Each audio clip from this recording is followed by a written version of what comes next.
Hello friends, आज हम एक मेडिकल इमरजेंसी के बारे में बात करेंगे। क्यों? क्योंकि इसका मेडिसिन से कोई ट्रीटमेंट नहीं होता है। या तो आपको मैन्युअली इसको रिडक्शन करना पड़ता है या फिर सर्जरी करनी पड़ती है। वो क्या कंडीशन है? पैराफाइमोसिस।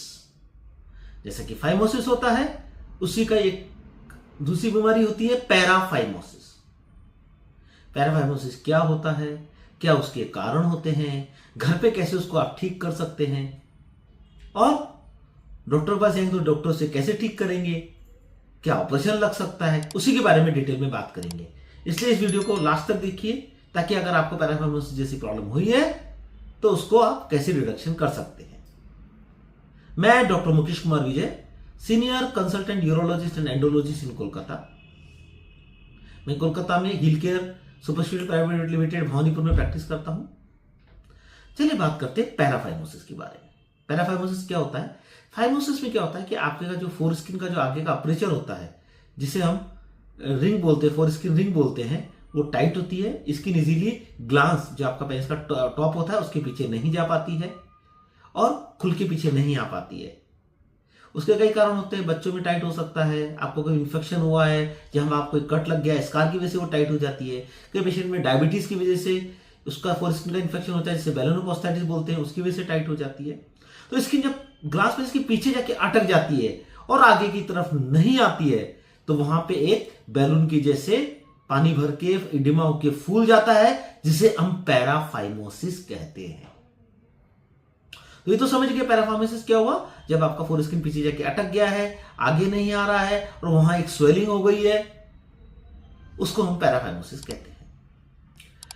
पैराफाइमोसिस हो गया है, कारण समझ गए, क्योंकि उसका आपका फाइमोसिस था, टाइट स्किन था, वो पीछे जाके अटक गया है। ये कब अटकता है? कई बार रात को आप नींदों के अंदर स्किन किसी कारण से पीछे चला गया, या आपने मास्टरबेट किया और एक्सेसिव मास्टरबेशन के स्किन पीछे जाके चला गया, आपने ध्यान नहीं दिया, या आपने रिलेशनशिप बनाया, इंटरकोर्स किया, तो उसके बाद में स्किन पीछे जाके अटक गया और आपने ध्यान नहीं दिया, आप सो गए या फिर आपने क्लीन करके रह गए और स्किन पीछे के पीछे रह गई। जब बाद में आप देखते हैं कि स्किन पीछे अटका हुआ है और पूरा स्वेलिंग होके बैठ गया है। तो इनिशियली क्या होता है, लोग किसी से बात नहीं करते हैं क्योंकि शाई होते हैं, इन चीजों के बारे में किसी से बात नहीं करते हैं, और कई बार गूगल देखना, यूट्यूब देखना उनके में टाइम नष्ट कर देते हैं, और तो उसकी वजह से काफी कॉम्प्लिकेशन हो जाते हैं। वो सेलिंग होके रिंग बना के वहां कालापन स्टार्ट कर देता है, आपका ग्लांस पेनिस को काला कर देता है, जिसे स्चिबिक चेंजेस कहते हैं। और कभी कभी तो इतना सीवियर कंडीशन चला जाता है कि आपको थोड़ा पेनिस का हिस्सा काटना पड़ जाता है। तो पैराफाइमोसिस को इमीडिएटली आप ध्यान दें। क्यों? क्योंकि इसके बहुत ज्यादा कॉम्प्लिकेशंस होते हैं। ये एक मेडिकल इमरजेंसी है, जैसे मैं आपको बता चुका हूं। इसका किसी मेडिसिन से ट्रीटमेंट नहीं होता है, या तो उसको रिडक्शन करना पड़ता है या फिर उसका सर्कमसिजन ऑपरेशन करना पड़ता है। और आपको पैराफाइमोसिस डेवलप हो गया है, तो आपको इनिशियली क्या करना है, आपको किसी भी तरह का ऑयल या क्रीम लगा के, जहां पे रिंग अटकी हुई है वहां पे क्रीम लगा के, और उसको फोर्सफुली आगे की तरफ करने की चेष्टा करना है, कोशिश करनी है। और वो इजीली आगे आ जाता है तो आपका ये इमरजेंसी है वो डील हो चुकी है। लेकिन आप जल्द ही यूरोलॉजिस्ट के साथ कांटेक्ट करें, ताकि ये चीज बार बार नहीं हो और किसी तरह का कॉम्प्लिकेशन नहीं हो। अरे रिडक्शन वापस अपने आप नहीं कर पा रहे हैं तो इमीडिएटली आप यूरोलॉजिस्ट के पास जाए। वहां पे अगर आप शुरू में ही आ गए, 5-6 घंटे 8 घंटे के अंदर हमारे पास आ जाते हैं, तो हम लोग क्या करते हैं, ग्लांस के ऊपर थंब से प्रेशर देके और फिंगर से जो आप पीछे की स्किन है उसको आगे ले आते हैं, तो उससे रिडक्शन हो जाता है। लेकिन ये बार बार हो सकता है, उसके लिए डिटेल में अपने डॉक्टर से बात करें कि इसका परमानेंटली कैसे ट्रीटमेंट कर सकते हैं। कई भी क्या होता है, पेशेंट बहुत लेट करके आते हैं, स्वेलिंग बहुत ज्यादा हो गई है, रिंग के वहां पे काला पड़ना हो गया है, इन्फेक्शन स्टार्ट हो गया है, टाइट रिंग हो गई है। ऐसे हम लोग क्या करते हैं कि उसको रिडक्शन करने में बहुत पेन होता है, तो ऐसे में हम लोकल एनेस्थीसिया देके एक हाई गेज इंजेक्शन दे देते हैं, या फिर मल्टीपल पंक्चर कर देते हैं जहां स्वेलिंग है, उसको दबाते हैं तो वहां का इडिमस्टस जो फ्लूइड होता है, पानी होता है, वो निकल जाता है। उसके बाद में हम उसको फोर्सफुली रिडक्शन कर देते हैं। लेकिन कभी कभी ये रिडक्शन इस तरह करने से भी नहीं हो पाता है। ऐसी कंडीशन के अंदर हम लोग सर्जरी में डायरेक्टली जाते हैं।